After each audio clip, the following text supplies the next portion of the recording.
Alors, nous allons corriger quelques-uns des exercices que j'avais recommandés dans ce chapitre-là sur le cercle et la circonférence. Et dans l'exercice 7, le numéro 7, on nous demande de déterminer le nombre de tours effectués par le point A si, en faisant le tour là, le point A donc parcourt la distance totale de 500 mètres. Quel est le nombre de tours effectués si la distance totale parcourue par le point A est égale à 500 mètres? Ok, donc on va résoudre ça, je vais passer de l'autre côté. Alors, d'abord, un tour complet, ça nous donne, la circonférence. On sait qu'un tour, ça fait la circonférence C, ça fait 2 pi R, ou alors ça fait pi D, pi fois D. Et il ne faut pas oublier que la distance le diamètre est donné, il y a 2,25 km, donc le diamètre est donné 2,5 km. Alors, donc, on veut savoir le nombre de tours. On sait qu'un tour complet, ça fait pi d, donc ça fait 2,25 d, 2,25 pi. Et tout ça, c'est en kilomètres. Avec kilomètres. Ok, donc on connaît la valeur de la circonférence. Ok, donc s'il y a n tours effectués, ça veut dire que n fois la circonférence doit nous donner 500 mètres. Mais nous avons ici en kilomètres, nous avons ici en mètres, donc il va falloir convertir soit tout en mètres ou alors tout en kilomètres. Alors 500 mètres, ça fait 500 mètres, donc 500 mètres ça fait 0,5 km. Ok, 500 mètres ça fait 0,5 km. Et donc on sait que on a n fois la circonférence, donc nous donner 500, donc nous donner 0,5 km. Donc ça fait n fois 2,25 pi égale à 0,5. Et donc n égale à 0,5 divisé par, donc le nombre de tout qu'on cherche, ça fait 0,5 divisé par 2,25 pi, ce qui nous donne, ça fait tout ça 0,07. Donc le nombre de tours qu'on cherche, pour que le point A puisse avoir effectué la distance de 500 mètres, ça fait 0,07 tours. Ok, n égale à 0,07. Ok, donc ça c'était l'exercice numéro 7. On va passer à l'exercice numéro 8. Et là, le numéro 8, là, on nous dit ceci.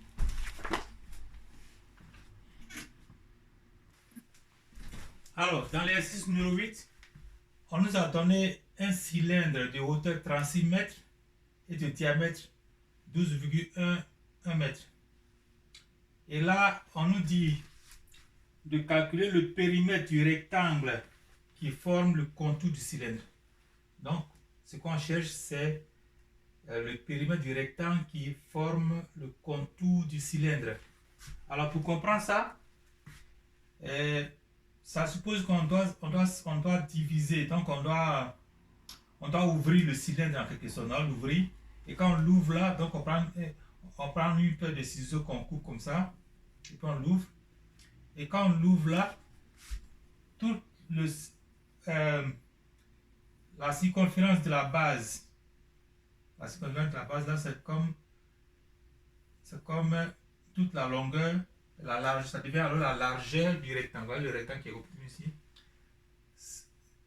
Le contour de la base, c'est comme la circonférence de la base. Ça fait 2 pi r ou alors ça fait pi fois d. Donc ça, quand on ouvre ça, là, on ouvre là, ça devient ça comme ça. Ça fait la circonférence là. Et la hauteur, elle reste inchangée, c'est ça qui est là. Ok? Alors, pour calculer le périmètre donc, de ce rectangle, on fait la somme de tous les côtés. Donc ça fait H plus ce côté, plus la circonférence, plus H encore, plus la circonférence encore. Donc ça fait le périmètre, ça fait 2 fois la circonférence, plus 2 fois la hauteur. Est-ce que tout sort dedans? Ouais, plus 2 fois la hauteur. Et donc, la circonférence est 2 pi r ou pi fois d. Donc ça fait 2 fois c, 2 fois pi fois d. D c'est combien? C'est 12,1. Ok? Plus 2 fois h. H c'est 36, donc plus 2 fois 36 là. Et là on calcule, ça donne 148,03 mètres. Ok? Donc ça c'était facile à faire. Et là on va en profiter pour calculer par exemple l'aire totale de ce cylindre là. Si on nous posait la question de calculer l'aire totale du cylindre, comment on allait faire? C'est ce qu'on va voir maintenant.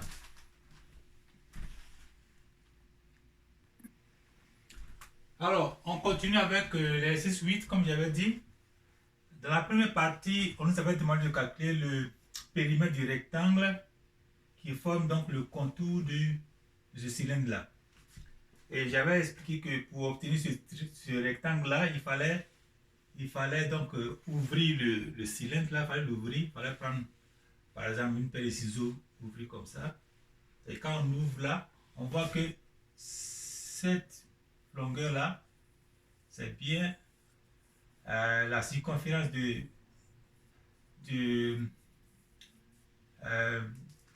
la base, la circonférence de la base là, qui est circulaire. Donc la circonférence, ça fait 2 pi r ou alors pi fois d, pi fois donc le diamètre là. Ok? Et du coup, on voit que le rectangle est formé de 2 bases là, enfin, ça c'est la longueur, la largesse, donc c'est la circonférence qui est pi d, circonférence, et là c'est la hauteur. Et donc le périmètre, ça fait la somme de tous les côtés, ça fait 2 fois la circonférence, 2 fois la circonférence, plus 1 fois et 2 fois la hauteur. Donc 2c plus dh, qu'on a calculé, on a trouvé 148,03 mètres, n'est-ce pas? Et là, maintenant, j'avais dit que on pourrait calculer, par exemple, l'aire totale de ce cylindre-là. Et pour calculer l'aire totale du cylindre, on doit savoir que l'aire totale, la formule de l'aire totale comme on l'a prise en classe, ça fait d'abord l'aire d'une base plus l'aire de la deuxième base. Donc ça fait 2 fois l'aire d'une base plus l'aire latérale, plus la partie du... L'aire latérale, c'est toute la partie sauf les bases. Ok? Donc, l'aire latérale plus l'aire des 2 bases. Donc, l'aire totale du cylindre, ça se calcule comme étant l'aire totale égale à 2 fois l'aire de base, 2 l'aire de base, AB, plus l'aire latérale. Donc, l'aire de base là, AB ici c'est l'aire de base, et puis AL c'est l'aire latérale. Ok?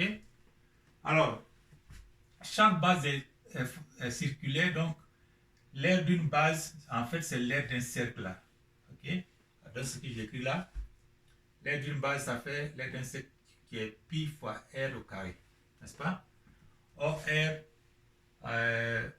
on a d égale à 2 fois r, donc r égale à diamètre divisé par 2. N'est-ce pas? Donc, c'est ce qui est calculé là. Passer de l'autre côté. Alors, donc, on a trouvé ici R égale à diamètre divisé par 2. Diamètre, c'est 12,1 divisé par 2, ça fait 6,05. Donc, R, le rayon de la base du cylindre, ça fait R égale à 6,05 mètres. Ok? Alors, si on connaît le rayon, on peut alors calculer l'aire d'une base, qui est égal à rayon au carré fois pi. Donc, l'aire d'une base, ça fait pi fois rayon au carré. le pi, on le prend comme 3,14. 3,14 fois 6,05 au carré, qui est le rayon carré. Et on trouve donc 114,93 mètres carrés pour l'aire d'une base. Et puisqu'on a deux bases, les deux bases là, l'aire de deux bases, donc l'aire de deux bases, ça fait 2 fois l'aire d'une base. Ça fait alors, ça c'est l'aire de deux bases. Ok? Et on doit maintenant calculer l'aire latérale. L'aire latérale, la formule c'est quoi? L'aire latérale c'est le périmètre de base. Périmètre de base, c'est-à-dire donc la circonférence de base fois la hauteur. Ok? Donc, l'aire latérale, ça fait périmètre de base fois la hauteur, ou bien circonférence de base. C'est ce que j'ai écrit ici comme CB. Ok? Je vais voir si tout sort dans la caméra. Il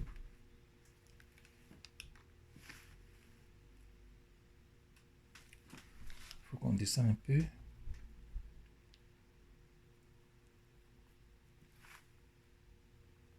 Voilà, comme je disais tantôt. Voilà, donc on a trouvé l'aire d'une base et puis l'aire de deux bases. Là, ça c'est rentré dans la caméra. Donc l'aire d'une base et puis l'aire de deux bases. Ça c'est OK. Maintenant, l'aire latérale, la définition c'est comme je l'expliquais tantôt là. On va voir ça un peu d'abord l'explication. Donc l'aire latérale, c'est le périmètre d'une base fois la hauteur.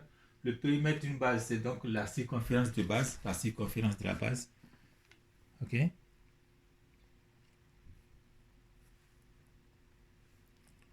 Voilà, donc l'aire latérale égale à périmètre de base fois la hauteur, comme je l'ai expliqué. Le périmètre de base, c'est la circonférence de base. Donc, j'écris CB. Le B là indique la base. Donc, C, circonférence de base, fois la hauteur. Et la circonférence de base, c'est pi D. Comme on le sait, c'est la circonférence d'un cercle. Le tout multiplié par la hauteur. Donc, ça fait 3,14 multiplié par le diamètre, 12,1, multiplié par la hauteur, 36. Tout ça, ça nous donne 1367,78 mètres carrés. OK? Et là, puisqu'on a calculé, on a trouvé l'aire des deux bases qui est là, et l'aire d'une base qui est là aussi, l'aire latérale qui est là. Et donc, finalement, on ne fait qu'additionner les deux pour obtenir l'aire totale du cylindre. Alors, on a obtenu l'aire des deux bases, 229,86 mètres carrés. Et l'aire latérale, maintenant, on a calculé tout à l'heure, on a tout expliqué, on a trouvé 1367,78 mètres carrés. Et donc, on peut calculer l'aire totale. L'aire totale, qui est donc l'aire de deux bases, deux aires de base plus l'aire latérale. On prend donc ça plus ça, simplement là. On additionne et puis on trouve l'aire totale égale à cette valeur-là. C'est-à-dire 1597,64 mètres carrés. OK? Alors, donc, ça c'était vraiment intéressant là. On a pu ajouter quelque chose sur l'exercice qui était donné au départ dans le livre. Et donc là, voilà, on a fini avec ça. On va passer maintenant au polygone.